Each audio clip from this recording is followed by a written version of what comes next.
काफी समय से तुम इंतजार कर रहे हो।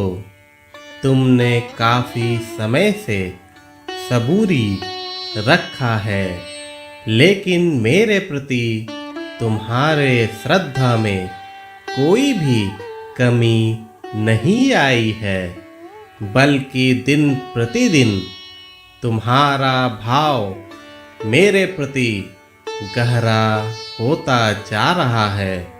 तुम्हारी श्रद्धा मेरे प्रति अटूट होती जा रही है। अब तुम इस स्थिति में पहुंच चुके हो कि मेरे प्रति कोई कुछ अच्छा ना कहे तो तुम्हें यह कतई स्वीकार्य नहीं है। तुम उत्तेजित हो जाते हो मेरे बच्चे। यह तुम्हारा पवित्र भाव है। यह तुम्हारा अपने साईं के प्रति अटूट प्रेम है, जो कि हर किसी के भाग्य में नहीं होता। यह सिर्फ उसके ही भाग्य में होता है जिसे मालिक चुनता है। कभी कभी तुम्हें लोगों के ताने भी सताने लगते हैं। तुम्हारे अपने ही तुम्हारे पीठ पीछे तुम्हारा मजाक बनाते हैं। लोग कहते हैं कि यह तो साईं का बच्चा है, इसे कोई फिक्र नहीं होती। इसका तो हमेशा यही कहना है कि मेरे साईं सब देख लेंगे, मुझे चिंता करने की आवश्यकता नहीं, मेरे बाबा सब संभाल लेंगे। मुझे सिर्फ अपना सच्चा कर्म करते जाना है।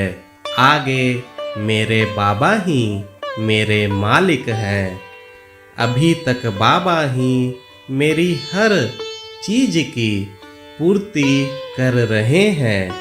यहाँ तक कि मेरी सांसें भी सिर्फ मेरे साईं के आशीर्वाद से चल रही है।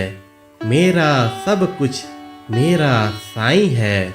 इतना अद्भुत विश्वास, इतना अडिग भरोसा, इतना ज्यादा समर्पण सिर्फ एक सच्चा भक्त ही कर सकता है। यह हर किसी के लिए असंभव है। मेरे बच्चे, लोगों को जो सोचना है सोचने दो। इस पर तुम्हारा वश नहीं चल सकता। हर किसी की अपनी अपनी समझ होती है। अपने आराध्य के प्रति सच्चा प्रेम, सच्चा भाव हर किसी में नहीं हो सकता। इस अमूल्य प्रेम का महत्व सिर्फ तुम और मैं ही समझ सकते हैं। अपने साईं में खो जाने की परमानंद की अनुभूति और उसका आनंद सिर्फ तुम समझ सकते हो। मुझे सदा जीवित ही जानो, अनुभव करो, सत्य पहचानो। इस अनुभव को सिर्फ मेरे बच्चे ही अनुभव कर सकते हैं। मेरे बच्चे, तुम्हारा साईं तुम्हें वह हर कुछ देगा जिसके तुम अधिकारी हो। जब तुम्हें तुम्हारा साईं देना शुरू करेगा, यही दुनिया वाले सिर्फ देखते ही रह जाएंगे। साईं का भक्त इतना कमजोर नहीं होता। साईं के भक्त में साईं की शक्ति होती है। जब तुम्हारा उचित समय आएगा तो तुम्हारा मजाक उड़ाने वाले तुमसे नज़दीकियां बढ़ाने को बेताब हो जाएंगे। वह खुद तुम्हारे माध्यम से मेरी ओर आकर्षित होते जाएंगे। तुम्हारे ही माध्यम से तुम्हारा साईं उनका भी भला करेगा। तुम सभी मेरी ही संतान हो।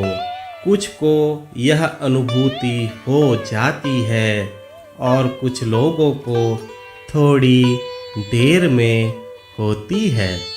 मेरे बच्चे, मैं तुम्हारी भक्ति से अति प्रसन्न हूँ।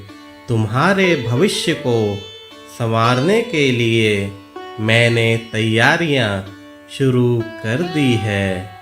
चिंता मुक्त होकर अपनी श्रद्धा को और मजबूत करो। हमेशा सबूरी से काम लो। श्रद्धा और सबूरी का मंत्र जिसने भी आत्मसाध कर लिया उसका भला निश्चित है। सदा खुश रहो।